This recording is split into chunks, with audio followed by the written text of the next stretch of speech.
Thank you so much for keeping it, KTN Farmers TV. This is Get It Right, and today we are discussing about animal welfare, and with us is Dr. Mbaka, who is the External Affairs Advisor for World Animal Protection in Africa.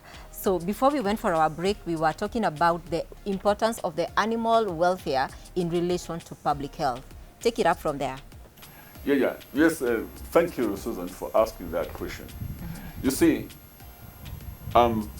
in world animal protection, first of all, what we do is that we partner with key stakeholders to ensure that animal welfare is taken care of.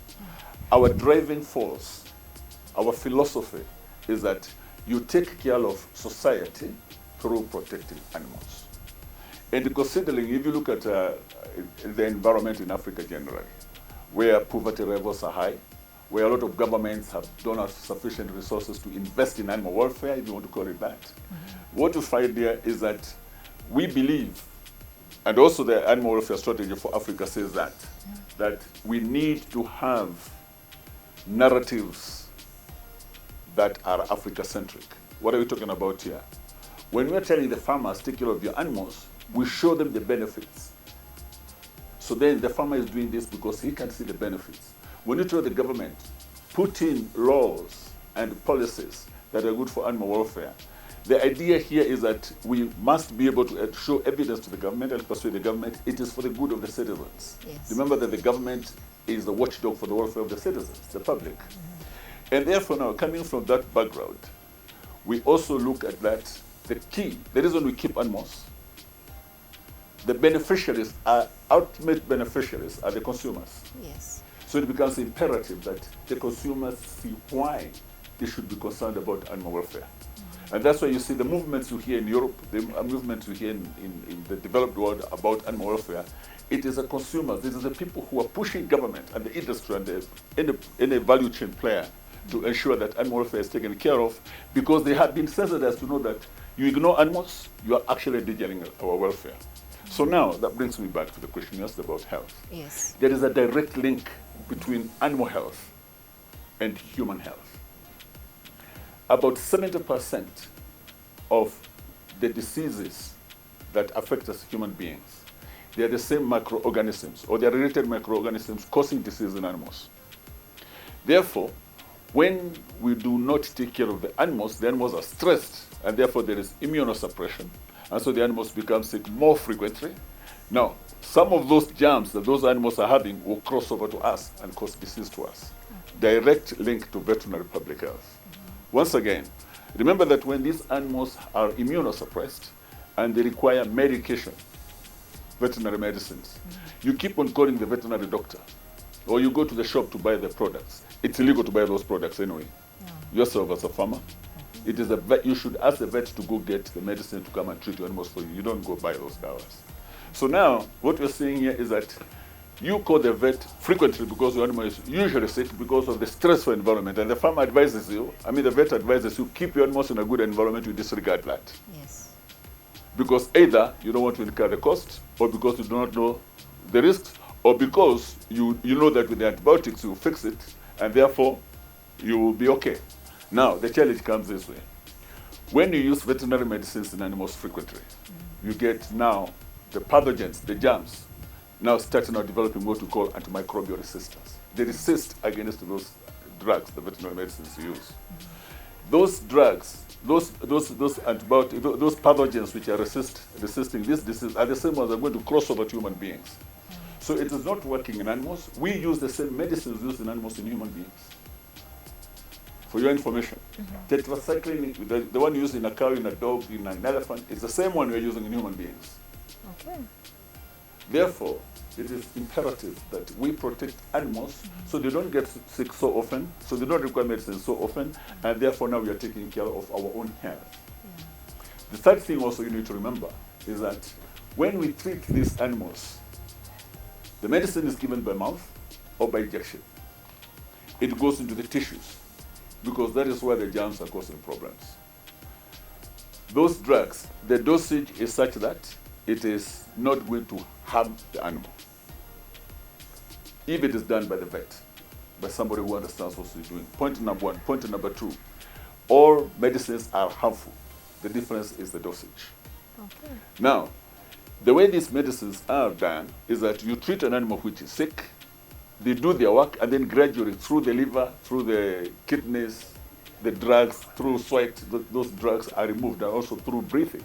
The drugs are removed from the body. So you go back to normal. That's why it is very important that once an animal has been treated, there's a period you're told to do not consume milk from this cow. Do not take meat from this cow. Do not consume eggs from this chicken. Yeah? Why is that? It is because those drug residues, the drugs are still there. Now, you eat one egg from one cow, or from one chicken, with antibiotics it had, and then another egg, you eat so many eggs, you're accumulating those antibiotics new. Now, two things happen. Those are sublethal dosages. They're not going to kill the germs new, but they're going now to start stimulating resistance. So again, that's how we are getting antimicrobial resistance, because of the drug residues, which are the foods that you're consuming. Leave alone that.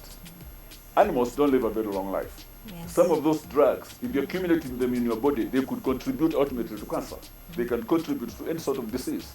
They can affect your organs. So we don't want drug residues in foods of animal origin. Okay. Again, so drug residues, when you don't take care of your animals and you require to use veterinary more often, or you have to use continuous use of antibiotics. Like people, if you keep animals in very uncomfortable environment, you find that some people intervene by giving the animals medicines to counter the immunosuppression.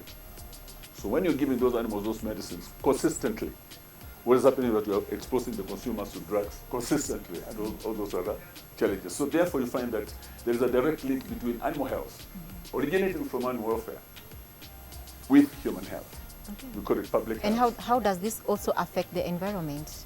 You see, the thing here is, one, remember that we get the germs from the environment. We don't get them from the animal directly, unless you consume the tissues or you contact them. The animals will be discharging those antimicrobial resistant pathogens into the environment, which may be picked by a wild animal. The wild animal may start now spreading that, those antimicrobial resistant pathogens. The animals are discharging those pathogens in the environment to levels that now we can be exposed to them, and then we get infections. Then also remember that veterinary medicines, veterinary work has wastes, veterinary wastes. In terms of veterinary medicines, the tissues from the animals which have been sick and so things and all those things. Now, those veterinary wastes will be thrown into the environment, will be brought to the environment. So if you find animal welfare is so bad that you require a lot of veterinary interventions, then you are exposing the risk of the environment. You're exposing the environment to the risk of that kind of pollution. Let us remember that we have quacks who are getting access to medicines. Yeah? And particularly where the welfare is so low that almost everybody is going for veterinary medicines. They don't know. They throw them into the environment. They find their way into the water. They find their way into all sorts of places. That's environmental pollution. Is violating the welfare of animals an offense here in Kenya? One, you're asking about an offense. Yes. It is an offense to violate animal welfare, according to the laws. But even morally, if you read the Quran, if you read the Bible, if you listen to the ancestors of our culture, they are really concerned about animal welfare. Remember, animal welfare is not magic. It is taking care of the animal to ensure that the animal is living comfortably, living a good life. So when you go and feed your cow, you're taking care of animal welfare. When you go and house your cow well, you're taking care of animal welfare. In the old days, we used to go and cut mulch, press that, so animals were never exposed to the muck. We are taking care of animal welfare. I grew up in the village. Those are things. I was practicing animal welfare from as long as I can remember.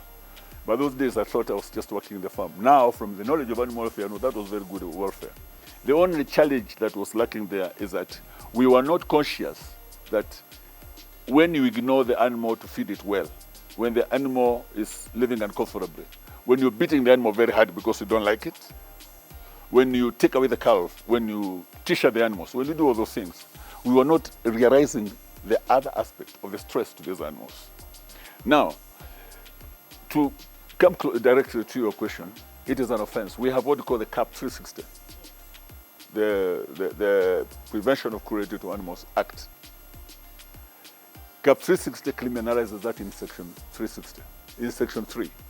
All those things about beating the animals, failing to take the animals to a vet, taking the animals to a quack, keeping the animal in a muddy, in a murky situation, mahali kwenye matope, yeah. All those things are illegal in offenses to the law. The challenge is that the old law, Cap 360, was fairly lenient. That's a law we inherited from the colonial days, and that's one of the biggest problems we have in Africa globally. Animal protection, we are global. We are now updating the laws. So now, I mean, animal protection is global and continental. So now, what is happening here is that we have now the Animal Welfare and Protection Bill, which is just about to be enacted. That now, mostly, it has updated the laws to make them, to match them to the current global situation. Because remember, it is now a requirement globally that animal welfare is taken care of. And these are guidelines from the OIE. The OIE is the World Animal Health Organization. For your products to be able to get to the global market, according to the World Trade Organization, WTO laws, there needs to be evidence that those animals are coming from good welfare.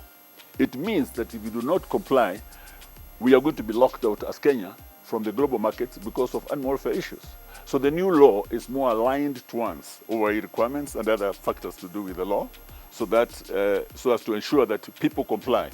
Yeah, actually, it's a very wide topic. I just realized that one episode is just not enough to cover everything, because there is so much, linking between the animal welfare, the public health, the environment, and of course the economic impact of it. So where can people get more of this information as you give us your parting shot?